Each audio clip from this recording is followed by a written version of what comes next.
Book माई show जुक box presents, जरा खौफ से सुनो।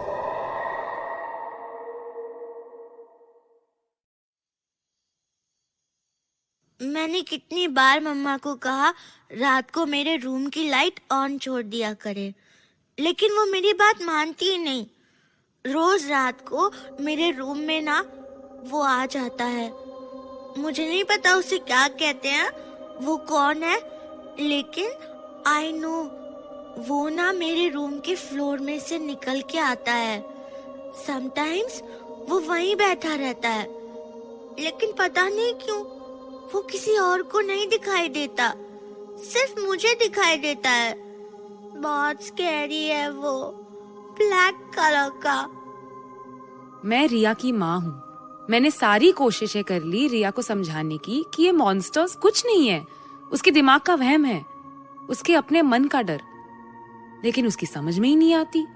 मैं इस बात से परेशान हूँ, लेकिन मैं अभी इसे प्रॉब्लम नहीं मानती क्योंकि अदरवाइज रिया इज फाइन। मेरी मम्मा जब आती है ना तो मुझे बस यही कहती है, overcome your fear, overcome your fear.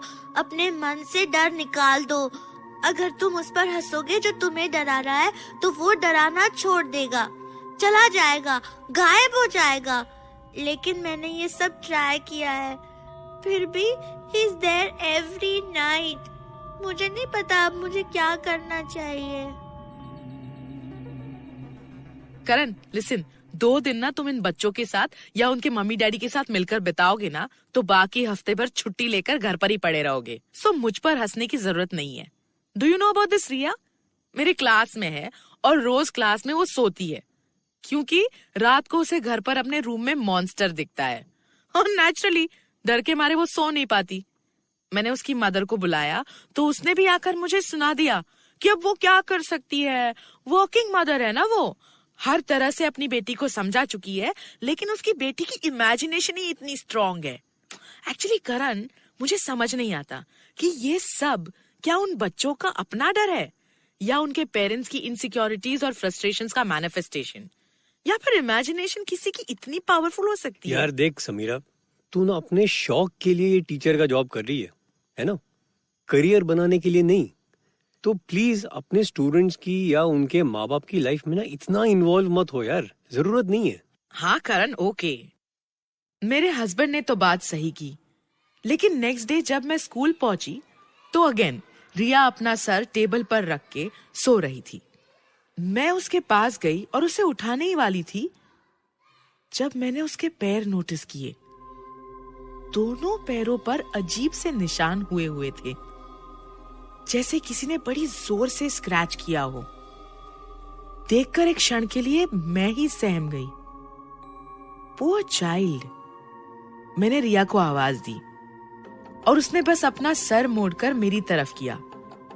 वो वैसे ही टेबल पर सर रखे रखे मेरी तरफ देखने लगी और उसका चेहरा देखकर मेरी सांस निकल गई। रिया को देखकर उस पल ऐसा लग रहा था जैसे मैं एक बच्ची को नहीं बल्कि एक 40 साल की औरत का चेहरा देख रही हूँ, एकदम stressed out. There was so much stress on her face. Anyway, मैंने खुद को संभाला और उसकी पैरों की तरफ इशारा करते हुए पूछा कि ये निशान कैसे पड़े, और यह बस एक टक मेरी ओर देखती रही, कुछ नहीं बोली। मेरे लिए भी उसके चेहरे से नजर हटाना मुश्किल हो रहा था। मैं वेट करती रही, रिया कुछ कहेगी, लेकिन वो बस चुप थी और बिना पलक झपके मुझे देखे जा रही थी।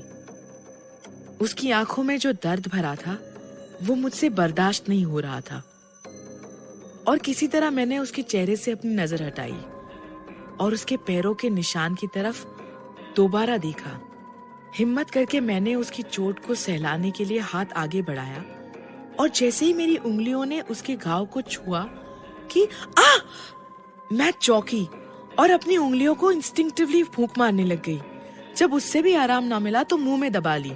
रिया का घाव छूते ही मुझे ऐसा महसूस हुआ जैसे मैंने जलते लाल लोहे को छू लिया हो।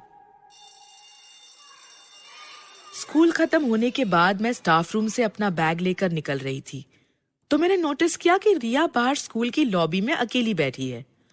मुझे बड़ा अजीब लगा। मैंने उससे पूछा, क्या हुआ बेटा, मम्मा तुम्हें लेने नहीं आई? और उसने सर हिलाकर नो कहा।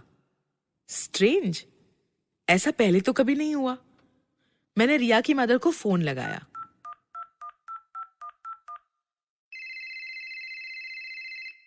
लेकिन बेल बजती रही, किसी ने पिकअप ही नहीं किया। How can someone be so irresponsible? School खत्म हुए 1 घंटा हो चुका था। इतनी देर कोई अपने बच्चे को इस तरह स्कूल में अकेला रहने कैसे दे सकता है? मैं अब एंशियस होने लगी तो मुझे करण की बात याद आई। मुझे इतना इन्वॉल्व नहीं होना चाहिए, लेकिन मैं इस तरह इस बच्ची को यहां अकेले छोड़कर कैसे जा सकती हूँ? मैंने फिर एक बार उसकी मदर को फोन ट्राई किया।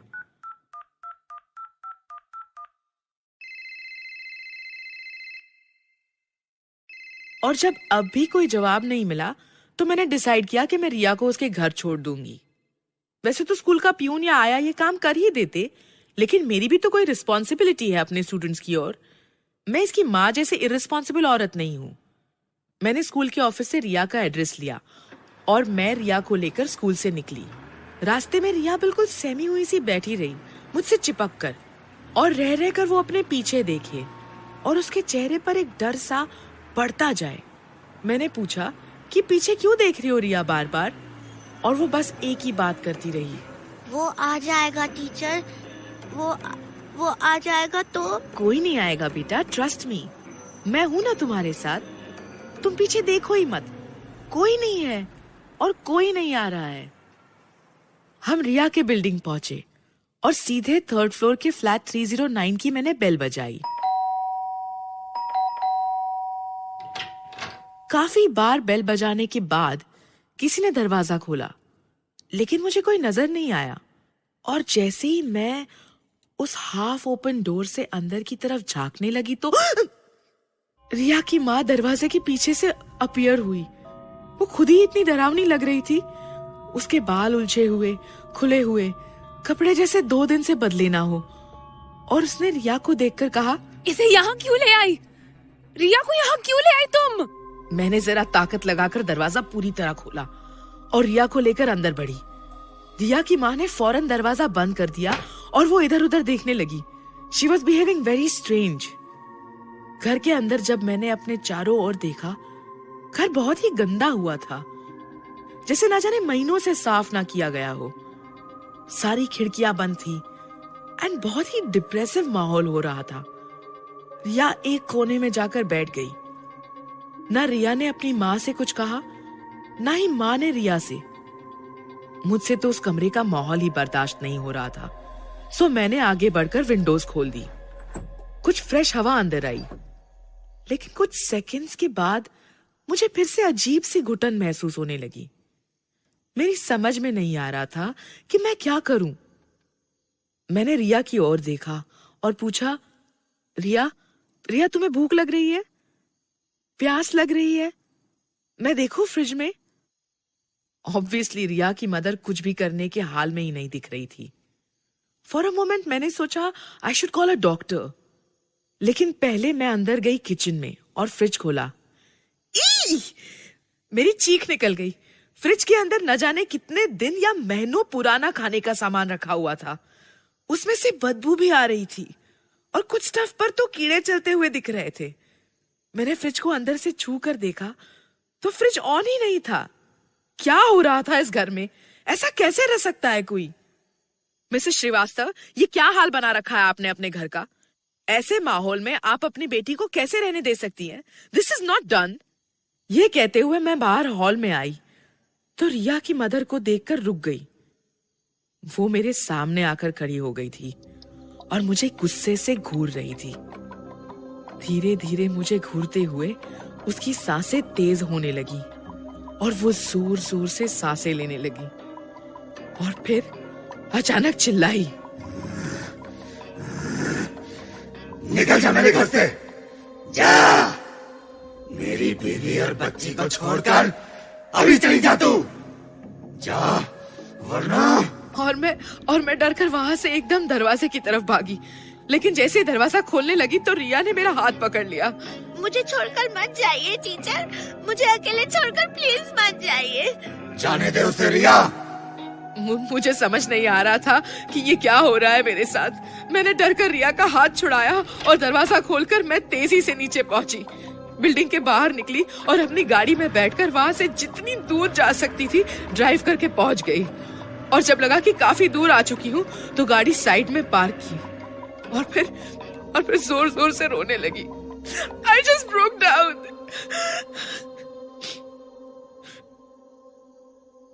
कुछ 5 मिनट बाद मैंने खुद को कंट्रोल किया और अगल बगल में देखा। आई डोंट नो मैं कहाँ थी।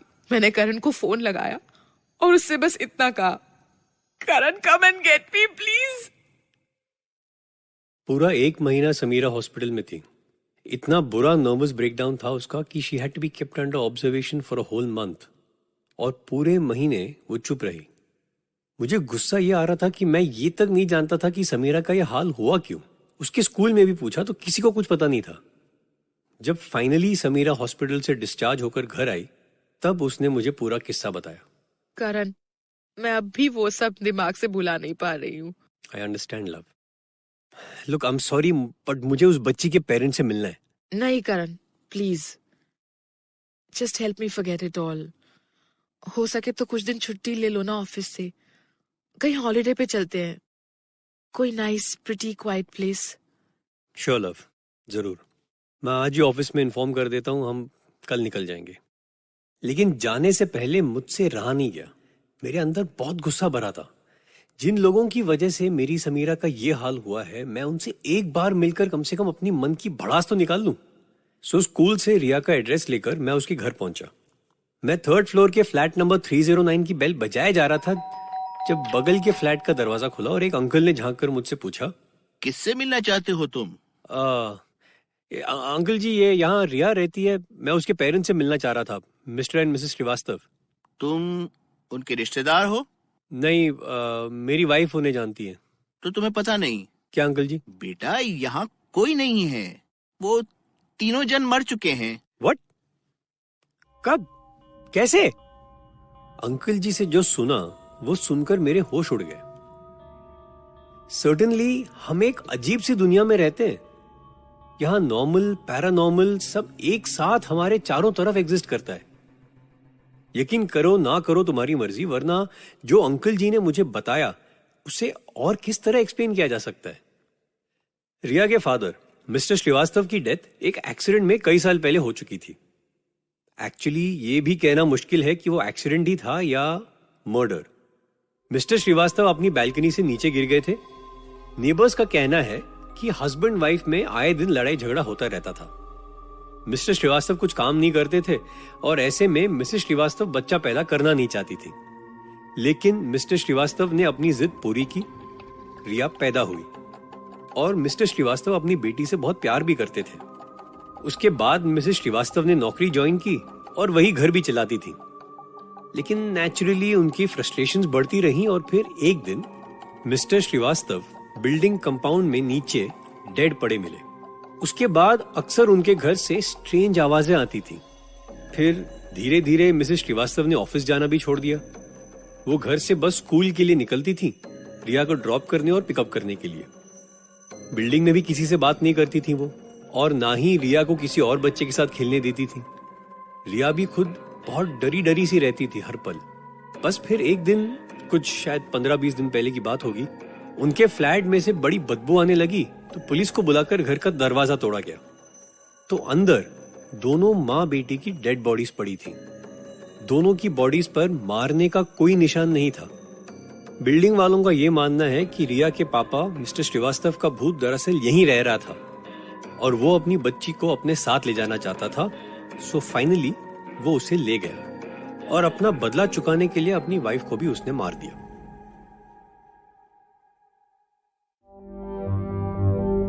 Believe It or Not was written by Isha Sharma and Satyam Tripathi. Directed by Satyam Tripathi with performances by Trupti Khamkar, Veera Saxena, Karthik Sitaraman and Omi Joshi. Come back next week for another horrifying story called The Curse, exclusively on BMS Jukebox. 4 juicy Raising Cane's chicken fingers, garlicky buttered Texas toast, crispy crinkle-cut fries, fresh coleslaw, and the secret champagne sauce that makes the